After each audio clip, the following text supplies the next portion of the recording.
Olá, tudo bem? Eu sou a Juliana Cipriani e esse é o nosso Cinepcast. O Cinepcast é um podcast do Cinep Espírito Santo com assuntos e conversas inovadoras. E hoje nós vamos ter um assunto muito bacana, que é a importância da primeira infância.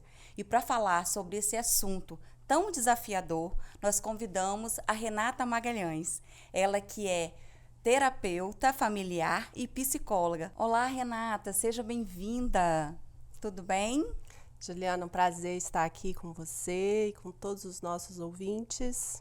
E hoje a gente vai estar falando, Renata, sobre esse assunto, né, tão desafiador, que é a primeira infância. E aí tudo começa na família, né? Tudo vem da família. A gente sabe que o melhor dos mundos seria que a criança, nesse primeiro momento, tivesse esse convívio familiar com a mãe e com o pai, com a família, né? Mas a gente sabe que não é o dia a dia hoje das nossas famílias. A maioria trabalha. Então, levando, né, puxando para o nosso lado educacional, eu queria que você falasse um pouquinho dentro desse contexto escolar. Qual a importância dessa primeira infância de uma criança que vai lá para uma creche, que vai para a escola, que sai lá da sua casa e que a mãe deixa dentro da escola, para que esse convívio junto com outras crianças? Ok, vamos começar a pensar no início de tudo. Tudo começa na família. A família é a nossa matriz de identidade. É lá onde a gente aprende a ser, a estar no mundo, a nos relacionar. Então, muito daquilo que a gente traz para o mundo, a gente aprendeu com nossos pais. Nossa mãe, nosso pai, nossa família, toda a forma de enxergar o mundo. Então, vamos pensar o seguinte. A criança, ela nasce totalmente dependente de um adulto responsável para cuidar dela. Né? Ela não tem essa capacidade de saber o que ela precisa. Qual a primeira forma de comunicação que a criança tem para pedir, para chamar a atenção do outro? É o choro. E por que será que muitas vezes os adultos eles se sentem tão incomodados com o choro? Porque a gente vem de uma educação tradicional onde a maioria de nós não foi acolhido nesse choro. E quando a gente não é acolhido nesse choro, a gente tem uma tendência de não suportar o choro do outro também. E isso vai girando uma situação geracional, né? Porque o meu bisavô, a minha avó, a minha mãe chega em mim, nas minhas filhas. Então vamos pensar num contexto de família que ajuda, tá? Porque tem famílias que ajudam mais, tem famílias que atrapalham mais. Então, vamos pensar num contexto de família saudável. Essa criança nasce e tem um adulto responsável ali para cuidar dela, nesse primeiro momento. Vamos dizer que é a mãe, porque geralmente a mãe faz esse papel, né? Ela tem o leite, ela que levanta de madrugada, enfim, tem a sua rede de apoio, mas essa mãe. Vamos imaginar que essa mãe, ela está super disponível emocionalmente para suprir as necessidades dessa criança.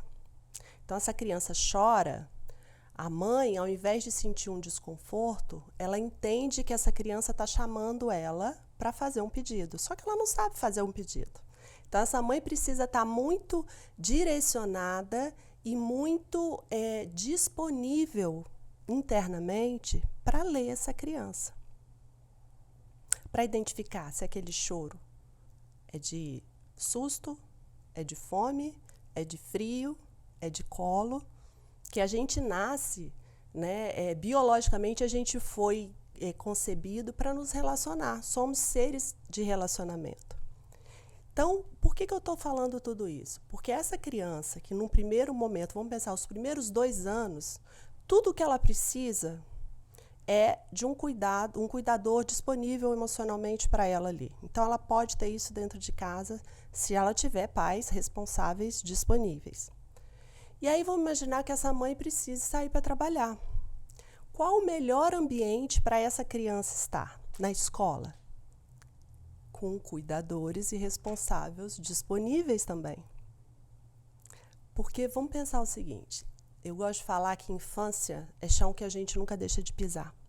Né? E por trás de todo adulto difícil, tem uma criança que foi deixada ali no vácuo, que de repente não soube lidar, não teve pais que souberam lidar de uma forma mais proativa com a frustração, com o choro.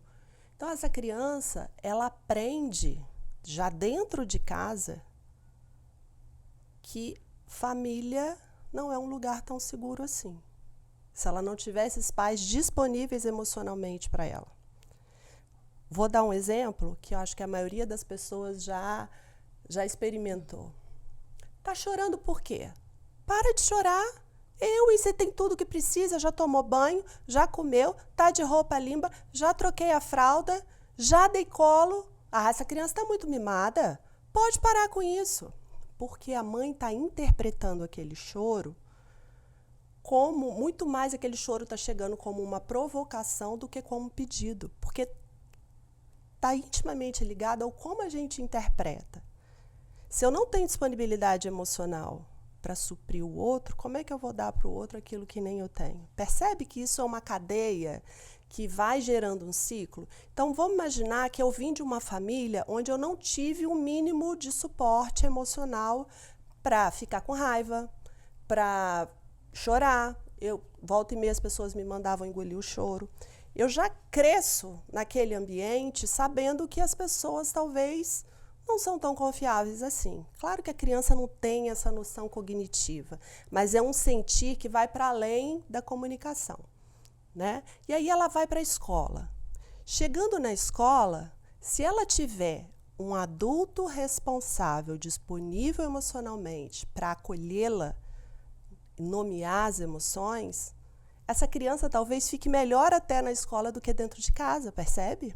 É por isso que é importante, né, na hora da gente escolher uma creche, uma escola para o filho, é entender todo esse processo pedagógico da escola, né? Essa questão realmente do acolhimento, né? Do acolher, como que a escola vai receber esse aluno, como que a escola, qual é o projeto que ele tem no dia a dia ali, durante todo o dia para a criança. Porque é o que você está falando, ela sai de casa, né, ela deixa o pai, deixa a mãe, deixa o acolhimento de casa. Sim. E a gente quer que também o filho seja acolhido naquele ambiente ali. Exatamente. É o que todo pai, toda mãe quer quando procura uma escola, né? Eu vou deixar o meu filho no melhor lugar, com mais segurança, com pessoas também que têm entendimento sobre como lidar. Acontece que, na maioria das vezes, infelizmente, muita gente não está tão preparada assim. Tem o pedagógico excelente, sabe muito bem das matérias, mas às vezes na inteligência emocional deixa a desejar. Então, como é importante, né, principalmente a gente poder se lembrar de que apesar de termos feito tantas descobertas, o ser humano é capaz de tantas coisas, mas às vezes ele desconhece a sua limitação, né, interna. Às vezes ele não consegue nem dar nome para o sentimento que ele tem. E como é importante a gente poder aprender sobre desenvolvimento infantil, né? Para dizer e vivenciar que aquela criança, eu gosto de dar um exemplo assim, imagina numa sala de aula, tá? Com crianças de 4, 5 anos de idade. E aí uma das crianças, ela está muito agitada, ela vai para um lado, ela vai para o outro. E essa professora, se ela não tiver uma disponibilidade emocional de se conectar com aquela criança, ela vai entender que aquela criança está atrapalhando. E a gente sabe que basta uma criança, é como uma fagulha, né? Uma fagulha no celeiro. Porque as outras crianças vão ter uma tendência de entrar ali naquele fogo. Essa professora, ela precisa estar bem organizada emocionalmente, além de saber a matéria que ela vai dar, além da didática. Imagina que, eu gosto de dar fazer essa metáfora. Se tem uma criança se afogando numa piscina, nenhum adulto vai dar lição de moral para aquela criança. Eu falei que você tinha que pegar a boia. Eu falei que você não podia entrar na piscina. Eu falei, olha só o que está acontecendo. Ninguém vai fazer isso. O que a gente vai fazer quando a gente percebe que tem uma criança passando mal, se afogando? A gente vai pular na piscina, a gente vai lançar a boia, a gente vai pegar essa criança pelo braço, não é assim? Quando a criança está fora do eixo de tranquilidade dela, ou muito agitada, ou muito brava, ou muito irritadiça, a gente precisa ler que essa criança está passando mal, ela está se afogando emocionalmente. e ela precisa de ajuda. E num contexto de sala de aula, essa professora, ela tem aquele bote salva-vida. Porém, se essa professora não estiver bem organizada emocionalmente, ela pode se engatilhar com a agitação daquela criança de apenas 4 anos de idade que não consegue nem se autorregular sozinha. Ela precisa de um adulto para poder fazer ela voltar para o eixo. Agora, vamos imaginar uma situação em que essa professora ela tem clareza do desenvolvimento infantil, emocional, e ela percebe e ela sabe que todo comportamento é uma forma de comunicação. Então, quando ela vê aquela criança agitada, ela entende que essa criança está precisando de ajuda. Ela não sabe ainda se, de repente, está passando alguma situação de crise dentro de casa, se os pais estão se separando, ou se ela teve uma noite ruim de sono, né? Porque às vezes não dorme bem, ou se está gripada, está sentindo mal. Mas ela percebeu que aquela criança ali precisa de ajuda, porque ela está se afogando. Então, ela vai com o bote dela e ela se oferece para estar ali com aquela criança. O que está acontecendo? Tia, está percebendo que você está mais agitado hoje. Você está precisando de alguma coisa? Você está sentindo alguma coisa? Se conectar com a criança ao invés de tirar aquela criança daquele espaço. Porque quando eu tiro uma criança de um lugar, eu imputo castigo. É como se aquela criança ali estivesse me importunando, está me atrapalhando de dar aula.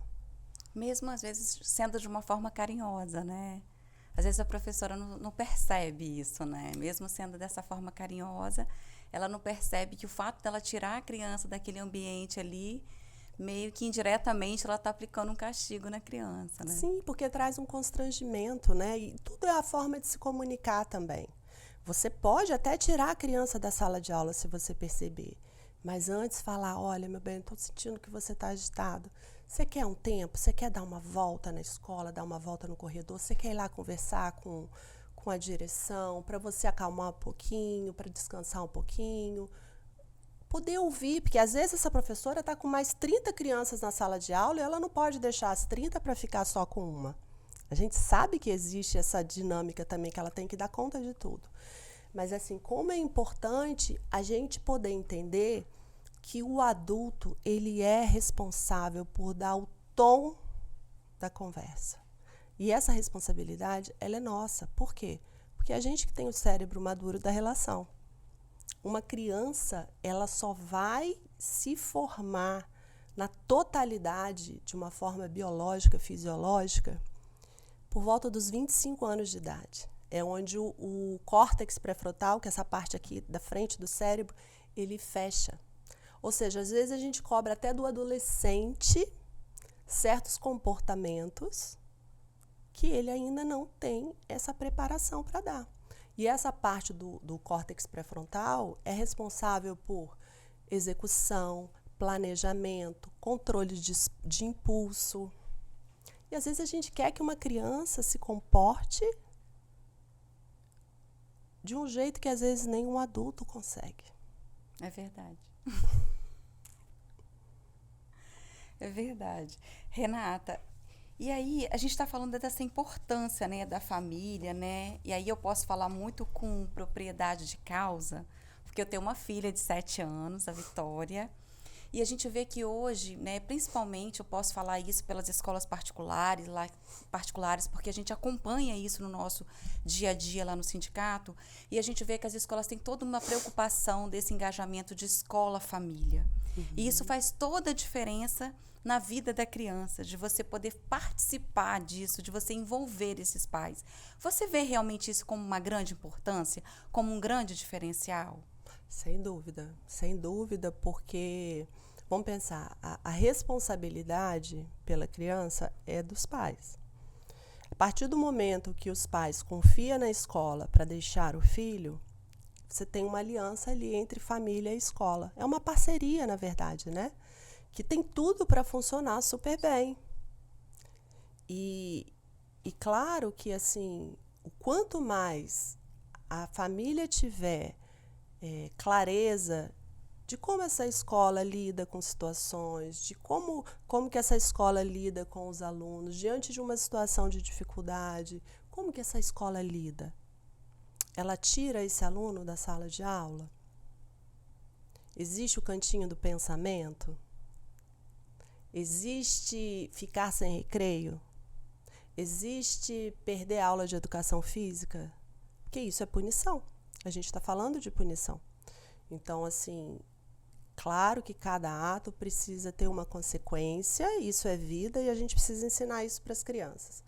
Porém, a melhor maneira da gente ensinar isso é a gente entendendo que, às vezes, aquela criança de 4 anos de idade, ela tem um cérebro limitado para ter certos entendimentos.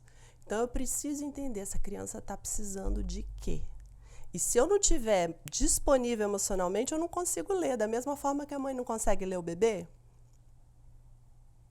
Então, assim, é muito importante que as escolas, principalmente a gente vê isso nas escolas particulares, onde as pessoas estão mais preparadas, né? Porque a escola investe mais em educação, mais em conhecimento. E hoje a neurociência está aí trazendo tantos recursos maravilhosos para fazer a gente entender sobre cérebro humano. A gente passa a vida nas escolas estudando tantas matérias que às vezes a gente nem usa e às vezes a gente não consegue nem dar nome para as coisas que a gente sente. Então, assim, eu penso que é um grande convite, né, da escola poder também aproveitar e tá trazendo essa inclusão do emocional. Porque a gente não é só racional, né? A gente está o tempo todo trabalhando cérebro, coração, sentimento, emoção. E a gente sabe que quanto mais apoio essa criança tiver, quanto mais conexão de adultos disponíveis emocionalmente para ela, mais resiliente essa criança vai ser. Mais facilidade ela vai ter de lidar com situações de dificuldades, de circunstâncias diversas no futuro. Antigamente se falava assim, e de vez em quando eu escuto ainda umas falas assim nesse sentido. Você está dando colo demais para essa criança. Você está mimando demais essa criança. Essa criança vai achar que o mundo é dela. Cuidado, corta as asas logo e depois você vai ver que depois você não tem que fazer, não. Você já ouviu essa fala? Várias pessoas falam assim. Exatamente. E a neurociência vem para provar que é o oposto. Quanto mais seguro o apego for, quanto mais disponível esse adulto tiver para essa criança, quanto mais afeto, quanto mais acolhimento, mais resiliente essa criança vai ser. Ela vai entender, opa, o mundo é um lugar bom. Existem pessoas confiáveis. Eu posso ficar tranquilo aqui. Porque se a gente aprende uma linguagem inversa, e às vezes a gente vem da nossa própria família com essa fala, né? Você cuidado, amigos só os de casa. Os de fora você não pode confiar. Aquela criança já vai para a escola, já vai para os lugares assim, tensa. Como se o radarzinho dela já estivesse pronto para lutar ou fugir sempre que precisasse, porque ela vai sentir que ela não está segura. Então, como é importante a família poder confiar na escola, porque ela vai ter esses diálogos com a criança e a criança vai se sentir segura na escola. Por que às vezes as crianças têm dificuldade, algumas crianças têm dificuldade de permanecer na escola? Não querem ir, aí falam que estão com dor de barriga. Não se sentem seguras, né? Exatamente. Porque quer coisa melhor para a criança do que estar num ambiente de aprendizado com outras crianças? É tudo de bom. Deveria ser, não é verdade? Sim. A escola proporciona esse ambiente. Então, assim, como é importante o nosso papel enquanto adulto de promover, né? Promover um ambiente saudável, bons relacionamentos. E essa criança, ela tem uma capacidade de ler as nossas emoções. Então, se essa professora ela está tranquila, ela está ótima ali, ela está segura, essa criança vai ficar segura. Se esse adulto disponível tiver pronto para aquela criança, para o que ela precisa, porque ela vai precisar, né? Como eu falei, até os 25 anos de idade, claro que muitos conseguem autonomia antes disso, mas cada criança é de um jeito. Isso aí. Né? A particularidade de cada um. Cada ser humano, né, de um Sim, jeito, né? Exato. E aí, Renata, a gente vê que as escolas elas estão investindo muito nessa questão emocional, né?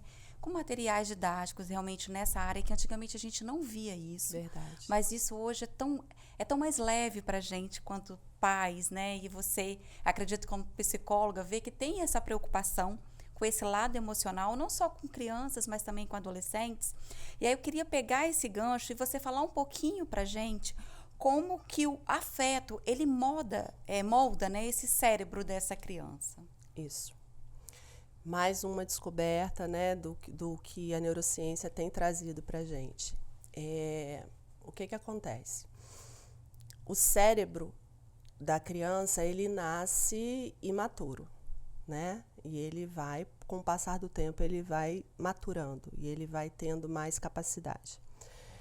Mas ele nasce, basicamente, com aquele recurso eles chamam de cérebro reptiliano. É como se, diante de uma situação de risco, a criança, ela tem isso de forma automática. O cérebro da criança, ela tem essa capacidade de ou lutar ou fugir, né? Então, se a criança leva um susto, ela chora, e esse choro é um sinal de pedido de ajuda, né? É uma forma de preservação ali da espécie. O que se sabe hoje é que foi feita uma pesquisa com órfãos romenos, tá? No orfanato lá na Romênia, e tinha aproximadamente 30 órfãos assim recém-nascidos. E eles fizeram uma experiência e deixaram essas crianças, eles ficavam quase que sem contato com o adulto.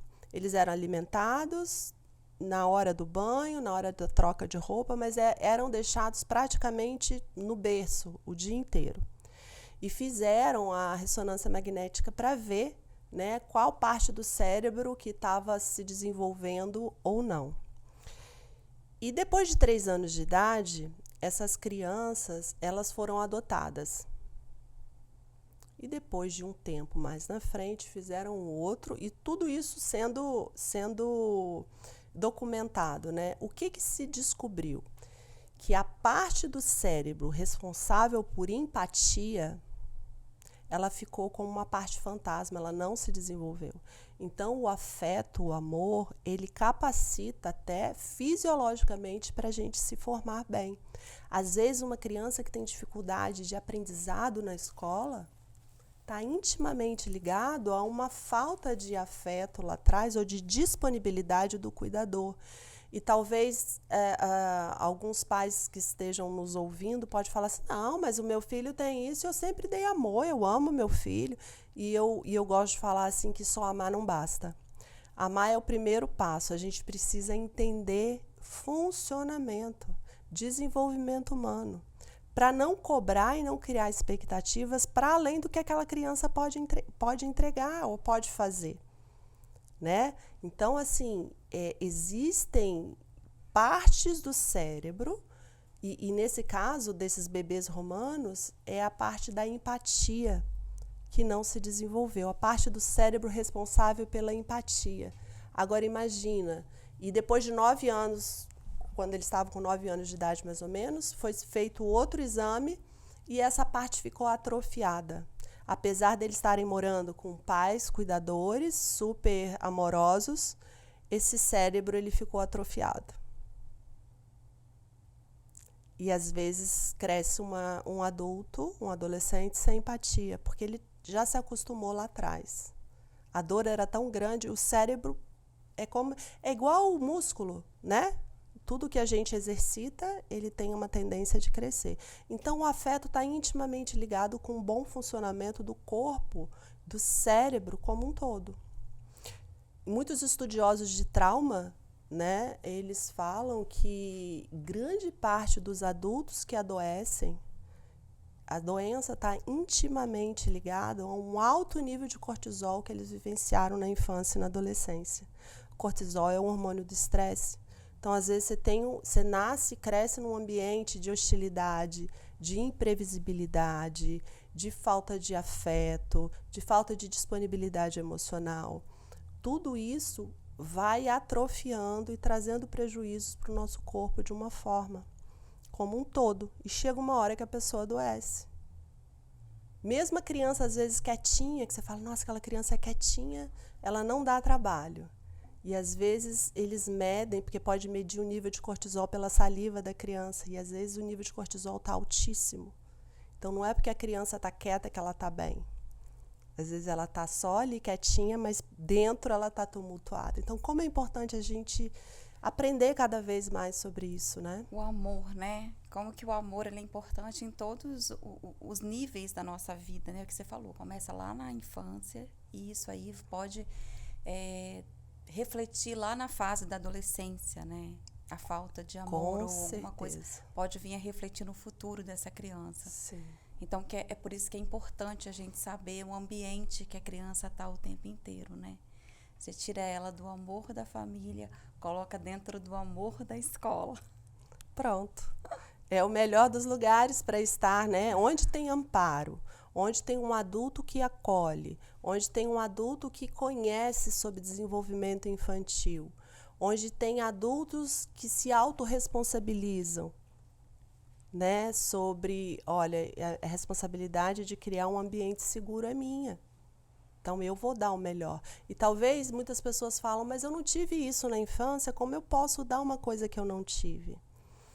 E aí eu falo que vamos buscar, vamos fazer terapia, vamos aprender, porque autoconhecimento é vida. A gente estava até conversando sobre isso, né, nos bastidores, dizendo que a Isabela Minatel, ela disse que para ser pai e mãe tem que estudar. Isso. Né?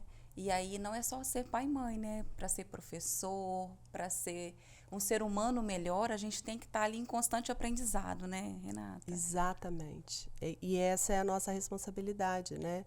Como em qualquer profissão, um adulto, ele precisa ter embasamento sobre aquilo que ele escolheu trabalhar, né?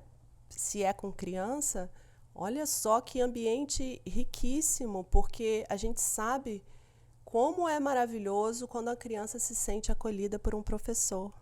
Eu já escutei histórias maravilhosas, né? Às vezes ela tem mais reconhecimento, às vezes, na escola do que dentro de casa. Porque às vezes os pais são muito atarefados e eles são pais mais burocráticos, eles dão roupa, comida, roupa de marca, tem celular, tem tudo, mas às vezes não tem tempo de qualidade. E às vezes ali essa criança fica contando os minutos para chegar na escola, para estar em contato de novo com esse professor que olha, que vê, que enxerga e que está ali disponível para ela. Isso é saúde mental. Eu falo que a gente, como pais, assim, dá um alívio no coração, né? Quando o seu filho pede para ir para a aula, né? Minha filha, ela pede, mamãe, eu não quero faltar, eu quero ir para a escola. Pronto. E aí você sabe que você fez a escolha certa, né? Esse é o termômetro. Esse é o termômetro. Se a criança, por algum motivo, ela começa a evitar, vamos olhar com curiosidade para ver o que está acontecendo. Às vezes foi uma situação que aconteceu, um mal-entendido, e a criança ela é mais sensível, ou tem mais dificuldade de lidar com algumas áreas, com algumas situações. Então, cabe a nós estarmos atentos. E a gente só consegue enxergar se a gente estiver disponível, né?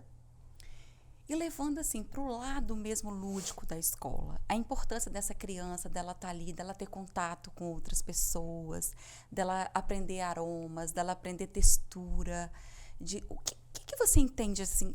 Como você explica isso para a gente, a importância disso na vida de uma criança? Então, a criança ela aprende pelo brincar, né? A gente fala que a criança aprende pelo lúdico. Então, se eu tenho um ambiente que proporciona isso, eu enxergar o mundo através dos 5 sentidos, o meu aprendizado vai ser muito mais satisfatório, né? Pega uma criança num bosque, numa floresta, num lugar com folhas, com animais, com árvores, você vai descobrir coisas riquíssimas ali. Porque a criança, ela é intuitiva por natureza, ela já nasce muito conectada com aquilo que faz sentido para ela. A criança ela não precisa de brinquedos caros. A criança ela não precisa de coisas muito elaboradas. Ela precisa de tempo de qualidade. E ela precisa de adultos que estejam disponíveis para ela. Se você puder ter um tempo e deixar a criança no brincar, no livre brincar, né? Sem dar muita ordem, só ali supervisionando, que às vezes a gente, enquanto adulto, a gente acha que a gente tem que ficar promovendo o tempo todo e gerenciando a brincadeira da criança. Não, às vezes é só ficar ali junto. Tem que deixar ela Deixa ela descobrir, ser criativa, deixa ela né? ser criativa. Mamãe, vou subir ali. Tem mãe que eu vejo, às vezes, no parquinho da praia, né? Às vezes eu fico só prestando atenção. Tem mães que são tão inseguras que não deixam a criança subir e não escorrega, com medo da criança cair. A intenção, ela é boa, de cuidado.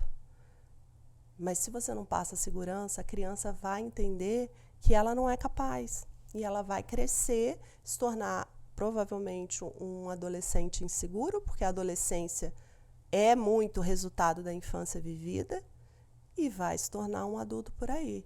Então, assim, quanto mais estímulo você puder dar para a criança, através do sentir, através dos aromas, deixar ela experimentar o mundo através das sensações, mais criativa ela vai ser, mais livre ela vai ser, em de repente conseguir respostas de forma diferente, fora da caixa, né? Renata, querida, eu ficaria conversando com você aqui a tarde inteira. Ai, que bom! Eu quero te agradecer pela disponibilidade de aceitar o nosso convite, né? Mais uma vez. Obrigada. A gente vai ter outras oportunidades de conversar mais. E eu gostaria que você deixasse para as pessoas as suas redes sociais, para que elas possam acompanhar o seu trabalho. Eu que agradeço a oportunidade de estar aqui e levando um pouco mais de informação para as pessoas, que eu creio que informação de qualidade ela salva vidas e relacionamentos, né? E para vocês que gostaram desse tipo de conteúdo, eu vou deixar meu Instagram, é psicóloga renata.magalhães, e no YouTube, psicóloga Renata Magalhães. Vai ser um prazer ter vocês por lá. Obrigada. A gente é que agradece mais uma vez, né, a Renata, por esse bate-papo maravilhoso. E antes da gente encerrar, eu gostaria de convidá-los a dar o seu like, seguir o Cinep nas redes sociais, no Instagram, Cinep_ES, e também o nosso canal do YouTube. Até o próximo nosso Cinepcast.